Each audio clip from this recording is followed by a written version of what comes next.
India's number 1 varicose veins hospitals ఐబీసీను సంప్రదించండి. మీ నొప్పి లేని ప్రయాణాన్ని ప్రారంభించండి. నమస్కారం వాసు గారు. నమస్కారం. వాసు గారు, ఇప్పుడు ఏంటంటే మనము కర్మల గురించి వీటన్నిటి గురించి దాన్ని బట్టే మనం జీవితం తీసుకోవడం, జన్మ తీసుకోవడం అంతా కూడా జరుగుతూ ఉంటుందని చెప్పేసి మనం మాట్లాడుకున్నాము. అయితే ఇప్పుడు ఏంటంటే ఇప్పుడు డబ్బు సంపాదిస్తూ ఉంటారండి.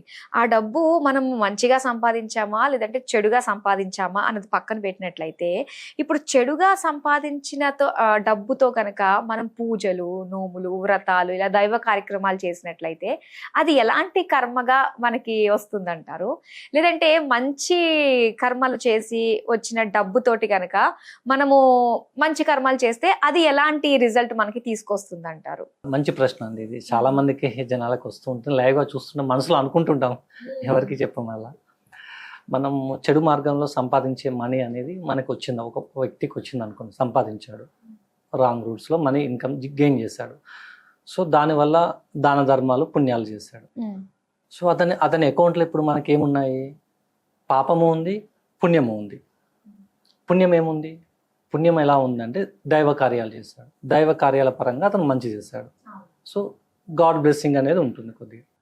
ఓకేనా? అది వచ్చేస్తుంది. చేసిన కర్మ, అది కర్మ అనేది ఎలా ఉంటుందంటే, ఇంకా మంచి ఎగ్జాంపుల్ ఎలా అంటే, ప్రయత్నపూర్వకంగా కానీ అప్రయత్నపూర్వకంగా కానీ కర్మ ఏది చేసినా అది కర్మ కిందే కన్సిడర్ అవుతుంది. సపోజ్ నిప్పు ఉంది అనుకోండి, మనం తెలిసి ముట్టుకున్నా తెలియక ముట్టుకున్నా కాలుతుంది, అందరికి తెలిసిన విధంగా.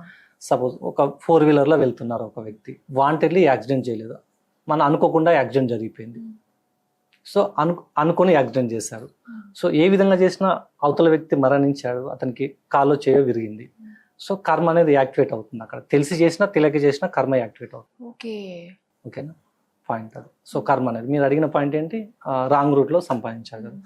రాంగ్ రూట్లో అతనికి పాజిటివ్ కొద్దిగా వచ్చింది, బ్లెస్సింగ్స్ కానీ ఏదైనా ఒక రూట్ బ్రీతింగ్ కానీ ఇవ్వడానికి వచ్చింది.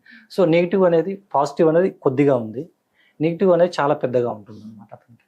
సో నెగిటివ్ ఖచ్చితంగా అనుభవిస్తాడు, దాంట్లో నో డౌట్ అనమాట. కానీ అనుభవిస్తాడు. ఇంకోటి మధ్య మధ్యలో అతనికి గాడ్ బ్లెస్సింగ్స్ వల్ల బ్రీతింగ్ కూడా దొరుకుతుంది కొద్దిగా. బ్రీతింగ్ అంటే కొద్ది మాత్రమే. కర్మ ఒకసారి ఫ్లో అయినప్పుడు, ఇదివరకు నేను పిలిస్తే దేవుడు పలికేవాడు, ఇప్పుడు నేను ఇన్ని పూజలు చేసినా పలకలేదు అని అనిపిస్తుంది చాలా మందికి. సో అలాంటి సిచ్యువేషన్స్ కూడా ప్లే చేస్తారు. కర్మ అనేది చేసిన తీవ్రతను బట్టి దానికి షెడ్యూల్ చేసుకుంటుంది కర్మ అనేది, ఎలా అనుభవించాలనేది, ఏ లెవెల్లో అనుభవించాలనేది. ఇంకోటి ఏంటంటే చాలా మంది అప్పులు తీసుకుని మరి వాళ్ళు మంచి పనులు చేస్తూ ఉంటారు. ఇది ఏ రకంగా చూడొచ్చు అంటారు? అప్పు తీసుకోవడం అనేది అది కొంచెం నెగిటివే కదండి, మనల్ని మనం ఇంకా తక్కువ చేసుకుంటున్నామేమో అన్న భయం కూడా ఉంటుంది కదా. అప్పు తీసుకొని పూజలు చేయమని ఎక్కడ ఏమీ లేదండి.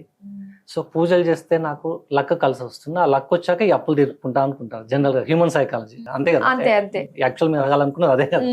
నాకు ఒక 1 కోటి రూపాయలు వస్తే అందులోంచి 1 లక్ష రూపాయలు అప్పు చేస్తే 1 లక్ష రూపాయలు తీర్పేసుకుంటా, మిగతా రిమైనింగ్ అమౌంట్ నాకు మిగులుతుంది అనేసి.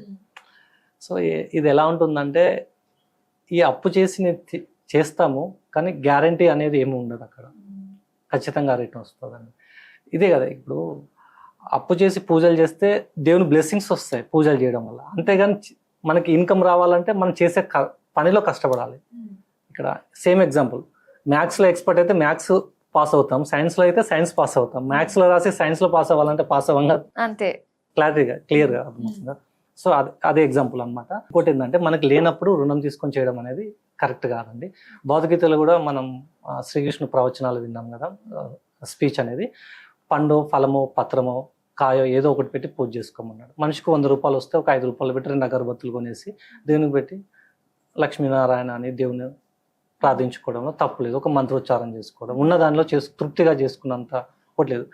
మెయిన్గా భక్తికి కావాల్సింది శ్రద్ధ అనమాట. పూజకి భక్తికి కావాల్సిన శ్రద్ధ, ఆ శ్రద్ధతో చేసుకుంటే చాలా మంది ఏది కావాలో దానికోసం, కానీ అన్వాంటెడ్ థింగ్స్కి వెళ్ళకూడదు. వెళ్తే ఏముంది, రుణం తీసుకుంటాము, మళ్ళీ వాళ్ళకి కట్టాలి, వడ్డీ కట్టాలి, దానికి మెంటల్ టెన్షన్ తోడవుతుంది, ఇవన్నీ యాడ్ అయిపోతాయి. సో అది రాంగ్ వే అనమాట.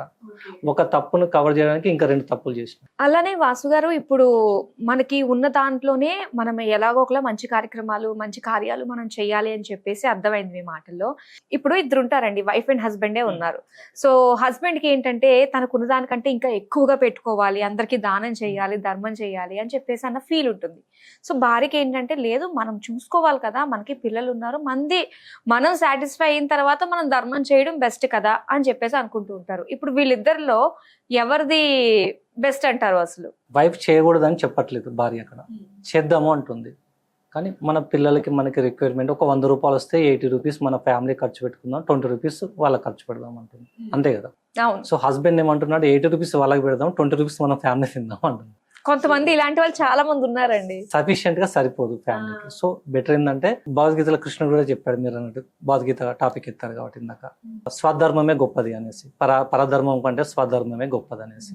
సో స్వధర్మం ఏం చెప్తుంది, భార్య పిల్లల్ని పోషించు, నీ కర్మ నువ్వు చేస్తూ ముక్తిని తీసుకోమని. సో వాళ్ళని పోషించకుండా అది కూడా మన నెగిటివ్ కర్మనే కదా. సో వాళ్ళని హ్యాపీగా పోషించడం అంటే అన్నం పెడుతున్నామని కాదు, సైకలాజికల్ కూడా వాళ్ళ నీడ్స్ చూసుకోవడము, అన్ని చూసి వాళ్ళు హ్యాపీగా చూసుకోవడం, ఫిజికల్ అండ్ మెంటల్గా.